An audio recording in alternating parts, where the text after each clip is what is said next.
തിരൂർ കൂട്ടായി പാരീസ് റോഡിൽ തെരുവ് നായ കുറുകിച്ചാടി അപകടമുണ്ടായെന്ന വാർത്ത വരുന്നു.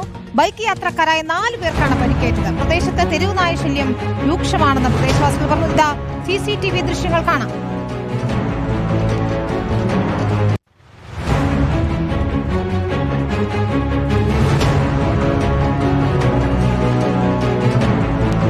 അങ്ങോട്ട് വന്നുകൊണ്ടിരിക്കുന്ന സമയത്ത് ഇവിടെ നായ് കുറേ അങ്ങോട്ട് ഓടാൻ ചെയ്തത് സ്കൂട്ടീൻ്റെ നിർത്തി ചെന്ന് ഇടിച്ച് ആ തട്ടിയൻ്റെ പിറകെ ആ പിള്ളേർ അവിടെ വീണതിന് ശേഷം നായ് അങ്ങോട്ട് ഓടിയ സമയത്ത് മറ്റേ വണ്ടി വന്ന് ഇടിച്ച് അതിൽ 4 പേരും 2 വണ്ടീൻ്റെ അടിയിലായി കിടന്നു. വലിയ ശല്യമാണ് നായിൻ്റെ. നായ് പെറ്റ് ഇവിടെ എല്ലാം കൂടെ കൂട്ടിക്കിടക്കുകയാണ്. വണ്ടി എപ്പോഴും അങ്ങോട്ടും ഇങ്ങോട്ടും പോകുമ്പോൾ നായ് അങ്ങോട്ടും ഇങ്ങോട്ടും കവർ ചെയ്ത് അങ്ങോട്ടും ഇങ്ങോട്ടും പോയിക്കൊണ്ടിരിക്കുകയാണ്. അപ്പോൾ ഇവിടെ ഭയങ്കരമായിട്ട് നായൻ്റെ ശല്യമുണ്ട്. മാത്രമല്ല ഇവിടെ ഈ റോഡിൻ്റെ എൻഡ് വലിയൊരു ഡേഞ്ചർ ഏരിയയാണ്. കാരണം പുതിയ റോഡ് വന്നിട്ട് ഒരു സിഗ്നൽ ബോർഡും കൂടി ഇവിടെ ഇല്ല, ഇങ്ങനെ റോഡ് ഉണ്ടാവുന്നുള്ളത്. അപ്പോൾ ഇവിടെ രണ്ട് എക്സ്റ്റൻഷൻ ചെയ്യാനുണ്ട് റോഡ്. പക്ഷേ അതിൻ്റെ പ്രവൃത്തികൾ നടന്നുകൊണ്ടിരിക്കുന്നത് പറയുന്നത് കേൾക്കണം. ഈ പുതിയ റോഡും പുതിയ ആളുകൾ വരുന്നിട്ട് ഇങ്ങനെ ഒരു എൻഡ് ഉണ്ട് എന്നുള്ള ഇവിടെ അറിയുന്നില്ല. ചെറുതാവാണ് റോഡ് ഇവിടെ വന്നിട്ട്. അത് ഒരു സൈൻ ബോർഡും കൂടി ഇല്ല.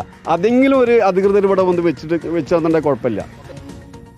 സോണൽ കൃഷ്ണയാണ് ചേരുന്നത് വിശദാംശങ്ങളുമായി. സോണൽ, നമുക്ക് ആ ദൃശ്യങ്ങളിൽ തന്നെ കാണാം.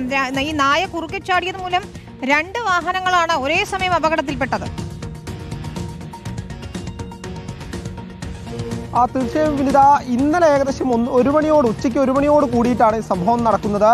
നമുക്ക് ദൃശ്യങ്ങളിൽ കാണാം. ആദ്യം നായ ആ റോഡ് മുറിച്ചു കടക്കുന്ന സമയത്ത് ആദ്യത്തെ വാഹനത്തിൽ ഇടിക്കുന്നു. അതിന് തൊട്ടുപിറകെ ഇടിച്ചതിന് ശേഷം തിരിച്ച് മറു സൈഡിലേക്ക് പോകുമ്പോൾ 2ാമത്തെ വാഹനത്തിലേക്ക് ഇടിക്കുകയാണ്. 2 വാഹനത്തിലും യാത്രക്കാരുണ്ടായിരുന്നു. എന്തോ ഭാഗ്യത്താലാണ് 4 പേരും ചെറിയ പരിക്കുകളോടെ രക്ഷപ്പെട്ടത് എന്നുള്ളതാണ് ആ പ്രദേശത്തുണ്ടായിരുന്ന ആ സമയമുണ്ടായിരുന്ന ആളുകൾ പറയുന്ന പ്രധാനപ്പെട്ട കാര്യം. ഇതൊരു സ്ഥിരം സംഭവമായി മാറുകയാണ് എന്നുള്ളൊരു ആശങ്ക കൂടി ആ പ്രദേശവാസികൾ പങ്കുവയ്ക്കുന്നുണ്ട്. കാരണം ഈ പ്രദേശത്ത് വലിയ തോതിൽ തെരുവുനായ ശല്യമുണ്ട്. പലതവണ പരാതിപ്പെട്ടതാണ്. പക്ഷേ കൃത്യമായ ഒരു സംവിധാനവും ഈ തെരുവുനായ ശല്യത്തിന്മേൽ സ്വീകരിച്ചിട്ടില്ല എന്നുള്ളൊരു പരാതി ആ പ്രദേശവാസികൾക്കുണ്ട്. കുട്ടികൾക്കുൾപ്പെടെ സ്കൂളിലേക്കോ മദ്രസയിലേക്കോ പോകാൻ കഴിയാത്തൊരു സ്ഥിതി ഈ പ്രദേശത്തുണ്ട് എന്നുള്ള കാര്യം കൂടി പ്രദേശവാസികൾ പറയുന്നുണ്ട്. എന്താണ് വിഷയത്തിൻ്റെ ഒരു ഗൗരവം അത് നമുക്ക് ആ ദൃശ്യങ്ങളിൽ തന്നെ കാണാം. ഏത് സമയവും വാഹനങ്ങൾ പോകുന്ന റോഡാണ്.